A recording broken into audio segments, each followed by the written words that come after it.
Hi everyone, especially to the students in this subject, Literature 47, European Literature. Learning literature is really fun and challenging.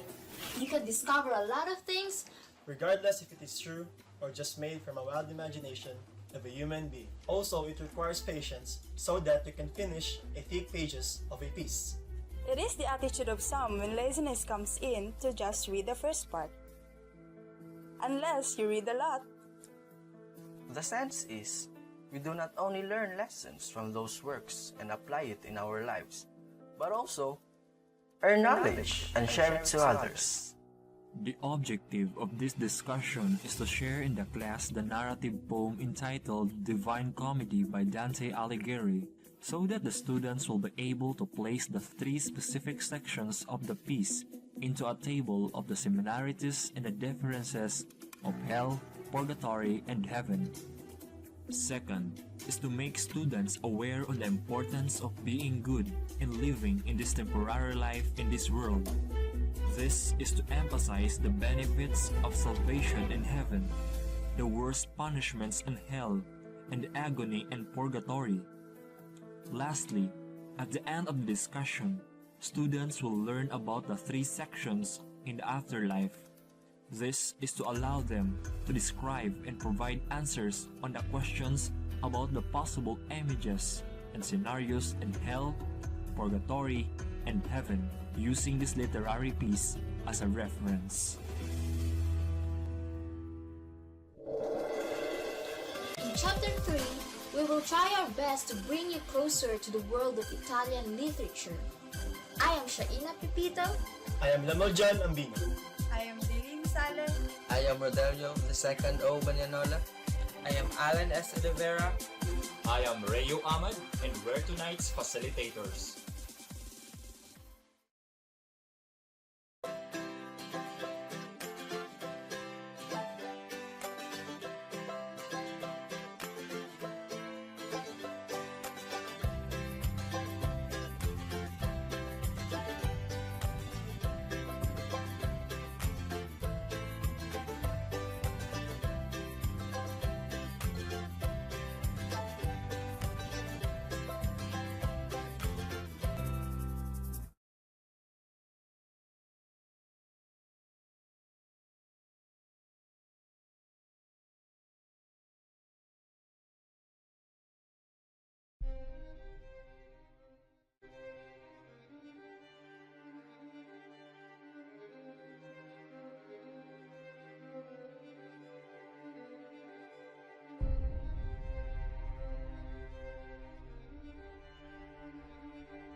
in a place of over 60 million people. One of the world's most beautiful countries.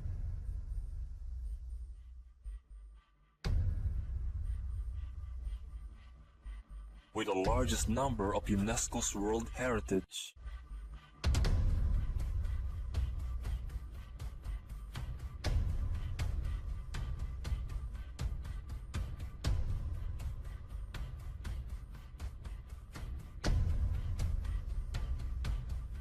With 20 regions and 6 amazing islands, is the home of Dante Alighieri's Divine Comedy.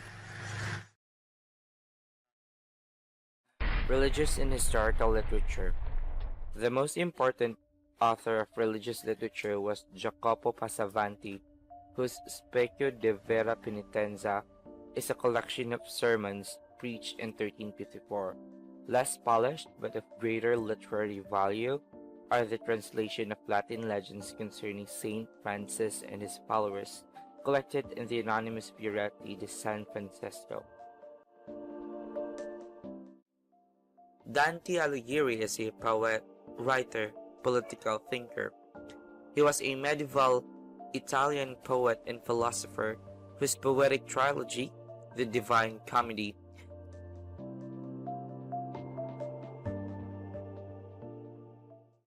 made an indelible impression in both literature and theology.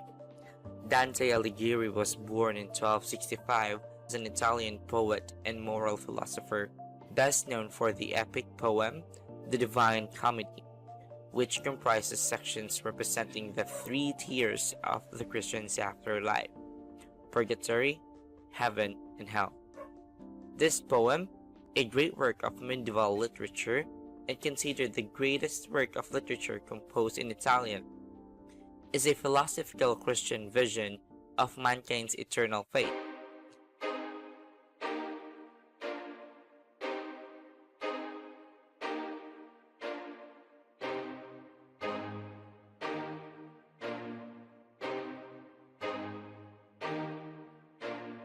Dante is seen as the father of modern Italian, and his works have flourished since before his 1321 death.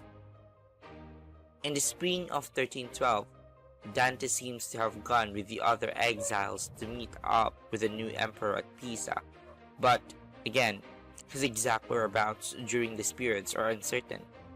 By 1314, however, Dante had completed the Inferno, the segment of the Divine Comedy set in hell, and in 1317, he settled at Ravenna and there completed the Divine Comedy. In this epic poem, the writer's alter ego travels through the hell, direct to the purgatory to reach heaven. His journey is meant to impress the readers by providing them a description of the consequences of sins and the glories of heaven. The literary piece is divided into 3 sections, namely, the hell, purgatory, and heaven. In the first section, known as Dante's Inferno, his alter ego the pilgrim brought him to the circles of hell, which he witnessed the horrible punishments that sinners are suffering because of their sins that brought them in that place. In the second section, known as the Purgatory, his alter ego meets the souls waiting to ascend into heaven. The souls are cleansing themselves through praying so that they can be forgiven and reach their goal to be in heaven. In the last section, known as the Heaven, his alter ego travels into space and sees the planet and the other matters. Upon witnessing the true glory of God, the pilgrim returns to earth to write this poem. The literary work is a complex narrative with many indirect statements from the Bible stories, classical myths, history, and contemporary politics. The structure of the entire work, including its sections, are symbolic.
The setting. The action takes place in 1300s.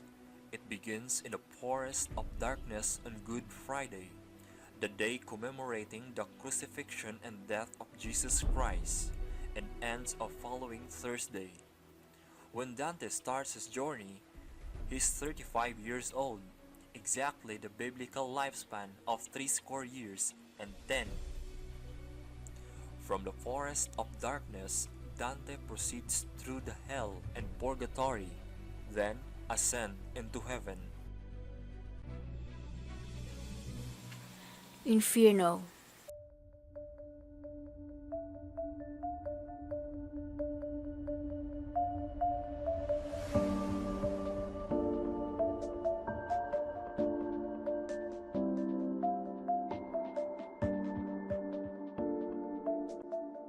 In the line. Midway on a life's journey, I went astray from the straight road and woke to find myself alone in a dark wood. How shall I say? What wood that was! I never saw so drear, so rank, so arduous a wilderness. Its very memory gives a shape to fear. Death could scarce be more bitter than that place. But since it came to good, I will recount all that I found, revealed there by God's grace. It shows that he is scared. He wanders through the forest and sees the sun shining over a mountain in the distance. He tries climbing it but gets stumbled by 3 beasts, which are hungry lion, a leopard which he tries to evade, and a she-wolf which drives Dante away, and he feels scared and helpless. Dante goes back to the woods and meets a ghost. At first, Dante is scared and asks whether the figure is a man or a spirit. It answers with a voice which sounds like it hasn't spoken for a long time. He is responded to, "Not a man now, but once I was." It is the ghost of the famous Roman poet who wrote Aeneid, Virgil, and he lived in the times of lying and false gods. Dante praises Virgil and tells him how much he admires him and that he is his inspiration. Dante tells Virgil how he was chased away by the wild beast. Virgil then explains to Dante that he must take a different path, as the wolf does not allow anyone to pass until the greyhound comes and drives her away. Virgil says he has been sent by Dante's beloved Beatrice and 2 other holy women to guide him to heaven, where Beatrice is waiting for him. Virgil states that they must pass through the hell to get there, but afterward a worthier spirit will guide him through the rest of his journey. We know this guide to be Beatrice. It is her that their long journey together begins. Virgil keeps Dante behind most times, so as not to frighten him in their journey through hell. He will come to redirect the world in the path of truth and virtue. Despite Virgil being a pagan, he represents a good man and an imperative man during his time who received admiration for his poems. Virgil stands for human reasoning and virtues, which are admirable characters but not good enough to gain you salvation. Virgil assumes the role of spiritual guide for Dante, as it seems that he has already taken his journey through hell. He is very protective of Dante and is careful to explain the functions of hell patiently. He knows that Dante is dependent on him, and he is always concerned about Dante's well-being. Virgil keeps Dante behind most times so as not to frighten him in their journey through hell.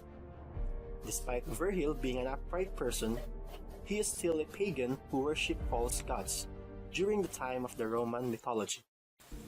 It is clear that Dante's Inferno summary is about Dante living a life of sin. He has strayed from the right path.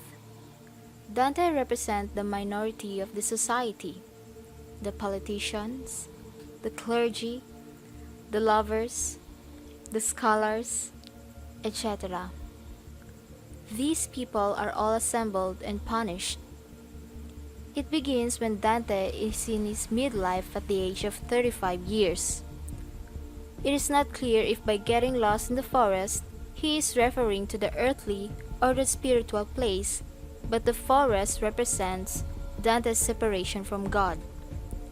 Sometimes, a man becomes so involved in their day-to-day activities that they forget about God. For Dante, humans must always try to find the right way to live and to perform righteous acts. Dante is trying to find the right path by taking the easy shortcut. However, he finds himself getting blocked by the three beasts which represent sin. The lion is a symbol of pride, as Dante exaggerates the lion's head so that it is vast and enormous. It lifts its head haughtily and dares anyone to challenge its authority. The leopard's spotted hide could represent concealment and thus greed or impurity, therefore symbolizing lust of the flesh. The she-wolf's description in detail is that she carries every craving in her leanness, meaning she is very lean. This can be seen as greed or avarice, as she has nothing and is desperate to have it all. She will always crave for more and has an insatiable hunger. It is possible that Dante drew his inspiration from a biblical passage prophesied by Jeremiah. It is about the destruction of those who refuse to repent their sins.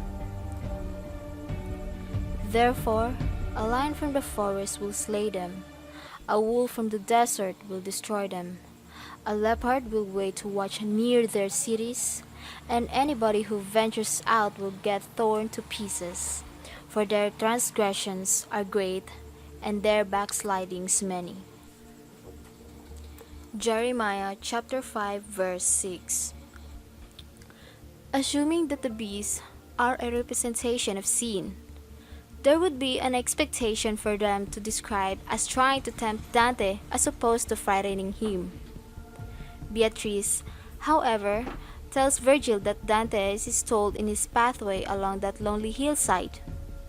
Beatrice does not talk about temptation, rather that Dante has been turned aside by terror.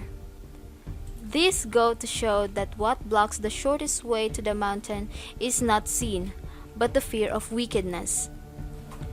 When Dante turns back and retreats from the beast, this does not symbolize sinning, but he is much forsaking his spiritual goal for the fear that by continuing he might find himself falling prey to sin. Dante wanting to ascend to the mountain symbolizes his spiritual progress and him wanting to get closer to God. Though this puts Dante in danger of sinning, he goes back to the ground where he can be saved from the sin, even though he is still unsaved. Despite Virgil being an upright person, he is still a pagan who worshipped false gods during the time of the Roman mythology. Virgil cannot take Dante through passage of reaching heaven. Dante must, therefore, make this journey alone and discover on his own the consequences of sinning to find salvation. This is where Dante takes a voyage to the afterlife. The most important character in the poem is Beatrice, as she is the love of Dante's life. It is therefore not a shock that he put her with the angels where she is waiting for him.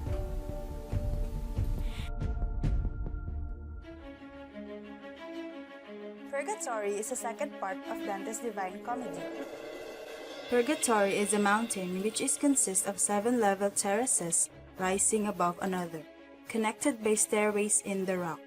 On these terraces are the 7 deadly sins that are purged by penance from the soul that have been beset by them. Those expiating their sins in purgatory do not eat or drink, and like those condemned to hell will heal from any wounds or injury. They also do not cast shadows, being dead as they are. According to statues, it is entirely possible for sinners to be condemned to different parts of purgatory for their different sins in life, moving upwards from terrace to terrace until all of their sins are purged. The first terrace, pride. The first three terraces of purgatory relate to scenes caused by a perverted love directed towards actual harm of others. The first terrace is pride. Dante and Virgil began to ascend this terrace shortly after 9 a.m. On the terrace where proud souls purged their sins. Dante and Virgil see beautiful sculptures expressing humility, the opposite virtue. After being introduced to humility, Dante and Virgil meet the souls of the proud, who are bent over by the weight of huge stones on their backs. The second terrace is envy. Envy is a sin that looks with grudging hatred upon other men's gift and good fortune, taking every opportunity to run them down or deprive them of their own happiness. The souls of the envious wear penitential grey clocks, and their eyes are sewn shut with iron wire, resembling the way a falconer sewn shut with the eye of a falcon in order to train it. The third terrace, wrath. The wrathful are being punished in the third terrace, where thick black smoke surrounds them and makes them feel alone. The souls of the wrathful walk around in acrylic smoke, which symbolizes the blinding effect of anger. Some even see visions of the darkness, visions and examples of meekness, which is opposite to wrath. The fourth terrace, sloth. One of the fourth terrace, we find souls whose sin was that of deficient love, that is, sloth or acedia. Since they had failed in life to act in pursuit of love, here they are engaged in ceaseless activity. The examples of sloth and of zeal, its opposite virtue, are called out by these souls as they run around the terrace. They will eventually make up for the sloth they exhibited. The fifth terrace, greed. In the fifth terrace, Virgil and Dante encountered the greedy and the reckless spender, who are penitent here by being bound face down, unable to move or gather anything. They must show an understanding of love beyond physical goods and money, so they shout out examples of generosity. Before they get to Terrace 6, there is an earthquake for Dante and Virgil, a sign that another soul has repented and is now able to enter paradise. The sixth terrace, gluttony. It is between 10 a.m. and 11 a.m. Dante and Virgil begin to circle the sixth terrace, where the gluttonous are purged, and more generally, those who overemphasize food, drink, and bodily comforts. They are forced to starve and thirst. During the climb, Dante wonders how it is possible for bodiless souls to have the gaunt appearance of the sulks being starved here. The seventh terrace, lust. Almost to the peak, they enter Terrace 7, where the lustful walk through flames, where they must show disregard for their bodies completely, shouting stories of chastity. The terrace of the lustful has an immense wall of flame through which everyone must pass. By reminding Dante that Beatrice can be found in the earthly paradise on the other side, Virgil finally persuades Dante to pass through the intense fire. To leave this terrace, Dante must walk through a wall of flame, which he does only because the woman he loves, Beatrice, awaits him in paradise. After the poet passed through the flame, the sun sets and they lie down to sleep on the steps between the final terrace and the earthly paradise.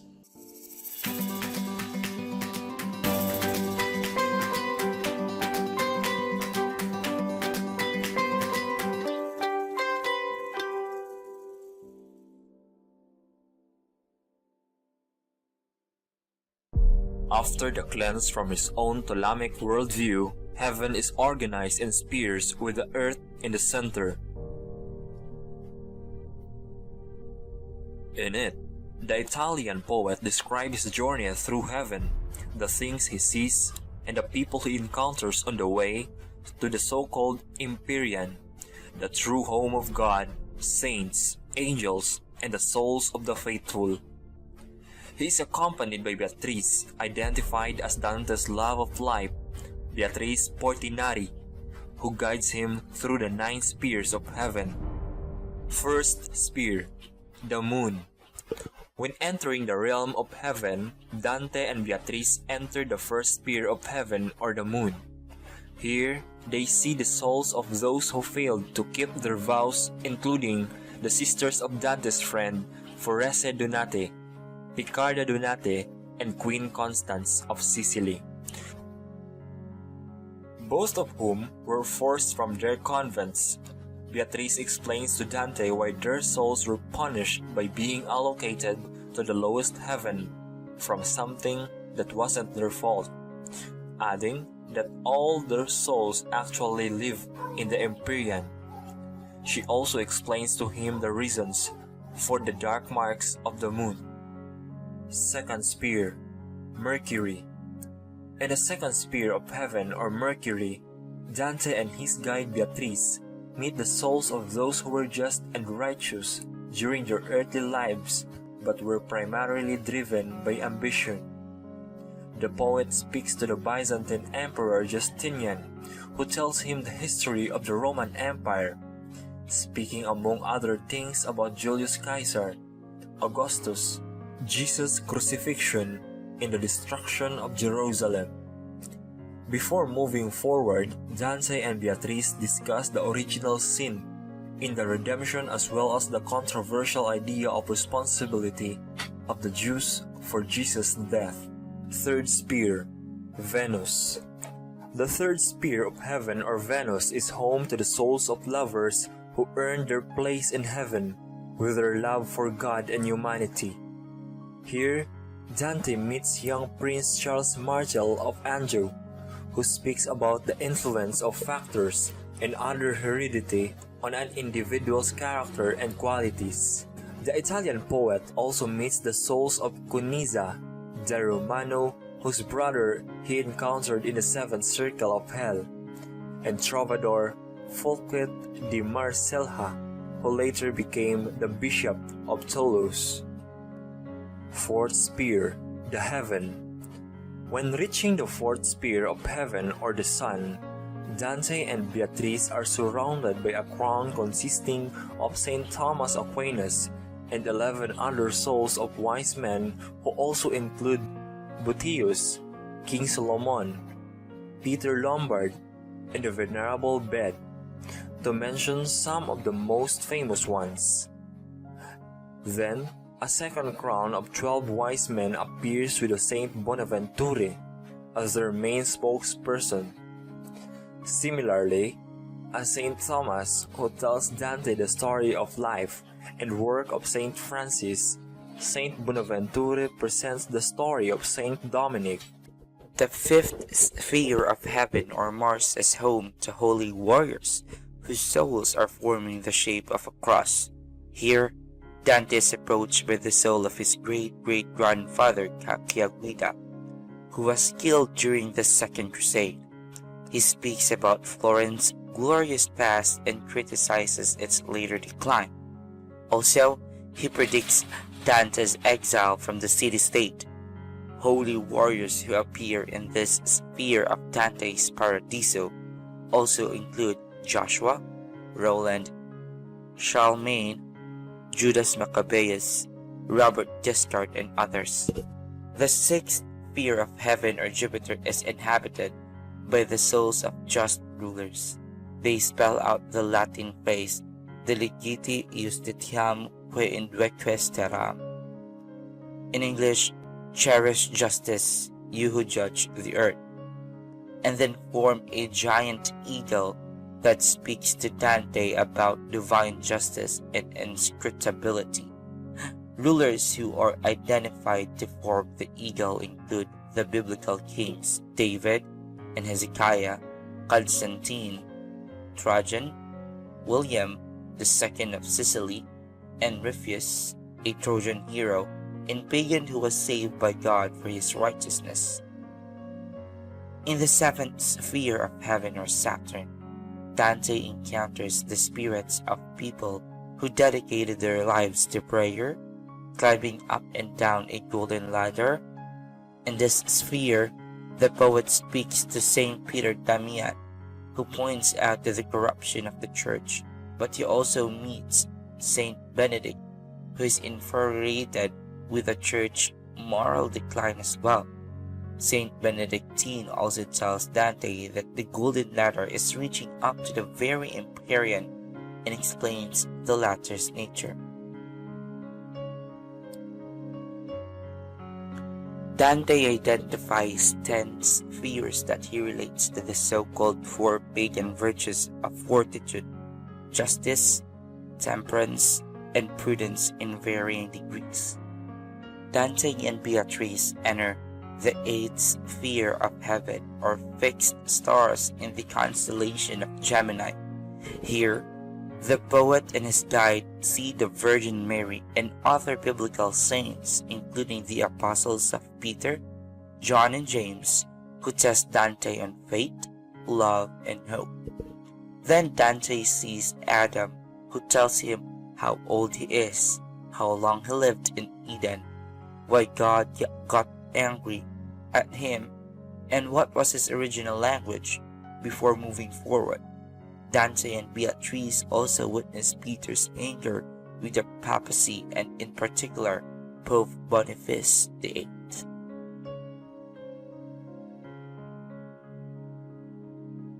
The last of the 9 spheres of heaven, or the primum mobile, is also the last stop before the Empyrean and the last of the physical heavens, as the Empyrean is beyond space and time. After a brief discussion with Beatrice on the place they've come to, Dante sees an intensely bright light surrounded by 9 circles, which, as he soon learns, are the 9 orders of angels surrounding God in the center. As they are slowly ascending to the Empyrean, Beatrice tells Dante the story of creation and history of the angels. The Empyrean is a state of being also contains the celestial rose, where all blessed souls reside. The souls do not reside in the individual heavens, where Dante encounters them, but are put there so that he may more easily understand their place in the divine order. The blessed souls in heaven from a true, though strictly hierarchical, community that exists in all-permeating feeling of love and bliss, which comes from the joy and peace of being in the proper place in God's creation. Dante evokes in images of light what lies beyond human experience, such as the radiance of the blessed souls and Dante's vision of God.